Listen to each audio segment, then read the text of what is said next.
Il y a près de 150 ans, les délégués de la session de la conférence générale à Battle Creek au Michigan discutaient de la possibilité d'envoyer des missionnaires dans d'autres pays.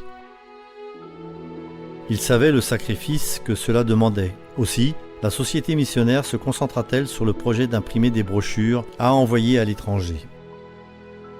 Mais 5 ans plus tard, John Andrew et ses 2 enfants, Charles, 16 ans, et Mary, 12 ans, prirent le bateau à Boston en tant que premier missionnaire officiel de l'Église adventiste du 7e jour.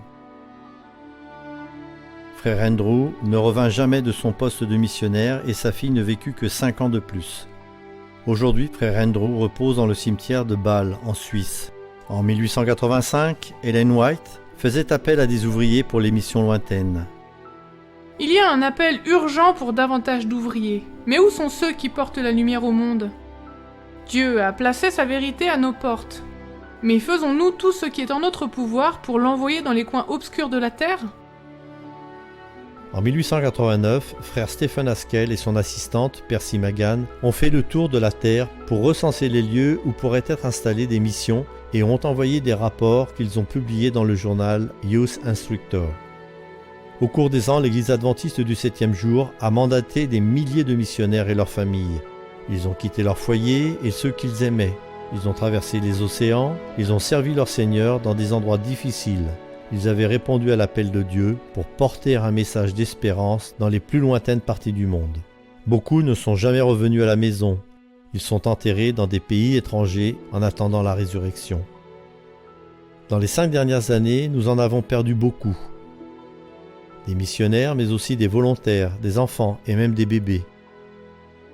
Ces tragédies représentent énormément de cœurs brisés et de chagrins. Aussi, voulons-nous aujourd'hui rendre un hommage particulier au sacrifice de ces familles missionnaires. Nous savons qu'ils occupent une place particulière dans le cœur de Dieu. En 2011, une jeune ouvrière du service volontaire adventiste, une psychologue venue des Philippines, a traversé les océans pour servir Dieu au Tchad, en Afrique. Le Seigneur m'a fait comprendre qu'il voulait m'envoyer en Afrique. C'est pourquoi je me trouve ici à présent. Quand elle est revenue en Afrique, après quelques mois, environ 2 mois, le frère m'a envoyé un texto me disant qu'elle avait la malaria. Le lendemain matin, j'étais sur le chemin de l'école pour aller enseigner et j'ai reçu un nouveau texto. Tout à coup, ce fut le choc. Car le texto disait « Elle est morte ». En dépit de la possibilité de la mort, elle peut regarder au-delà et dire « Je préfère partir, mourir dans cette vie, sachant qu'ensuite je vivrai pour le Seigneur. »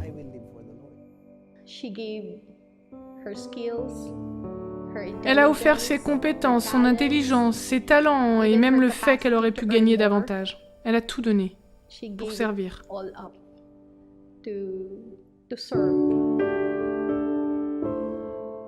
Des cendres des martyrs a jailli une abondante récolte pour Dieu. Dans la santé ou la maladie, dans la vie ou la mort, Dieu s'est toujours servi d'eux.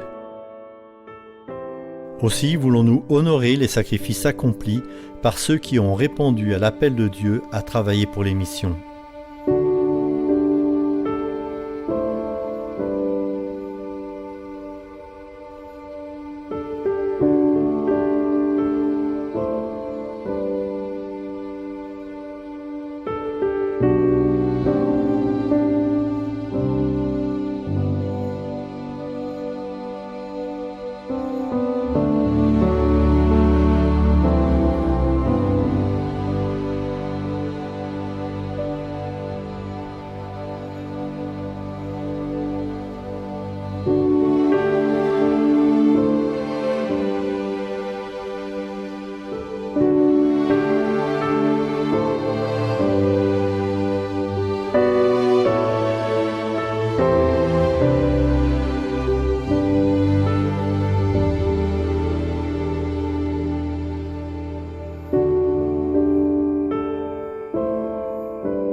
leur a jamais demandé de l'honorer, ni de mettre son nom sur une plaque, ce qu'ils ont fait de toute façon, parce qu'il s'est toujours considéré comme un instrument que le Seigneur utilisait. Il voulait que le nom de Jésus soit entendu et vu par le sien.